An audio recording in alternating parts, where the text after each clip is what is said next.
ನಟ ಪ್ರಕಾಶ್ ರೈಗೆ ಪ್ರಧಾನಿ ನರೇಂದ್ರ ಮೋದಿಯವರ ಬಗ್ಗೆ ಮಾತನಾಡಲು ಯಾವುದೇ ನೈತಿಕತೆ ಇಲ್ಲ ಎಂದು ನಟ ಹುಚ್ಚ ವೆಂಕಟ್ ಹೇಳಿದ್ರು.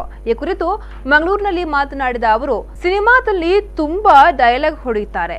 ಪ್ರಕಾಶ್ ರೈ ಸಮಾಜಕ್ಕೆ ಏನು ಸಹಾಯ ಮಾಡಿದ್ದಾರೆ ಎಂದು ಹೇಳಿ ಎಂದು ತರಾಟೆಗೆ ತೆಗೆದುಕೊಂಡರು. ಪ್ರಧಾನಿ ಜನರಿಗೆ ಒಳ್ಳೆಯ ಕೆಲಸವನ್ನ ಮಾಡಿದ್ದಾರೆ. ಪ್ರಧಾನಿ ಬಗ್ಗೆ ಮಾತನಾಡಲು ಯಾವುದೇ ಯೋಗ್ಯತೆ ಇಲ್ಲ ಎಂದು ಅವರು ಹೇಳಿದ್ರು.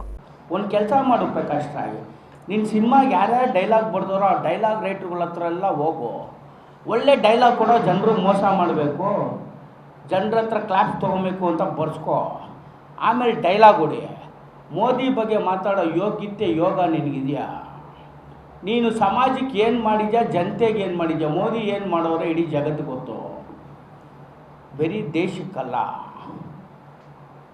ನಿನ್ನ ಒಬ್ಬನ ಮಾತಿಂದ ಮೋದಿ ಹೆಸರು ಕೇಳುತ್ತಾ ಅಥವಾ ಮೋದಿಯವ್ರು ಮಾಡಿದ ಕೆಲಸಗಳು ಹಾಳಾಗೋಗುತ್ತಾ, ಅಲ್ಸೋಗುತ್ತಾ? ನೀನು ಏನು ಸಮಾಜಕ್ಕೆ ನಿನ್ನ ಮಾತಿಗೆ ಬೆಲೆ ಇದೆಯಾ?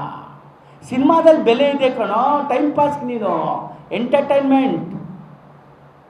ಸಿನಿಮಾ ಮುಗಿದ್ಮೇಲೆ ನಾನು ಯಾರು ಪ್ರಕಾಶ್ ರೈ ಅಂತಾರೆ.